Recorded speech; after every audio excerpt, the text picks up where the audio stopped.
ఇల్లు నిర్మాణం చేయండి అని చెప్పి చెప్తే వాస్తవంగా ఏ ముఖ్యమంత్రి ప్రజల క్షేమాన్ని కోరే ఏ ముఖ్యమంత్రి ఉన్నా కూడా అరే మనం చంద్రబాబు నాయుడు గారు 2.5 లక్షలు ఇచ్చాడు, ఇప్పుడు 1,50,000 వస్తుంది కాబట్టి ఏదైనా మనం ఇచ్చిన 2.5 లక్షలు 1,00,000 తగ్గించి 1,00,000 రూపాయలు ఇచ్చి ఆ 1,00,000 కలిపి 2.5 లక్షలకి ఇల్లు కడదామనుకునేవాళ్ళు.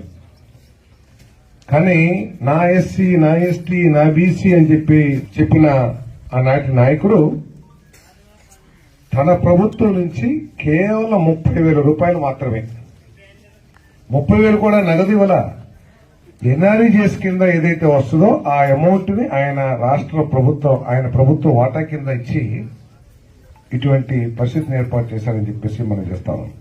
14-19 సమయంలో చంద్రబాబు నాయుడు గారు ముఖ్యమంత్రిగా ఉండగా ఎస్సీలకి, ఎస్టీలకి వారు ఆర్థికంగా పేదరికంలో ఉన్నారు, మన 2.5 లక్షలు ఇచ్చినా కూడా కట్టుకోలేని పరిస్థితిలో ఉన్నారు అని ఎస్సీలకి 50,000, ఎస్టీలకి 75,000 ఇచ్చి వారు ఒక మంచి సౌకర్యవంతమైన ఇల్లు కట్టుకోవడానికి ప్రోత్సాహం ఇచ్చారు.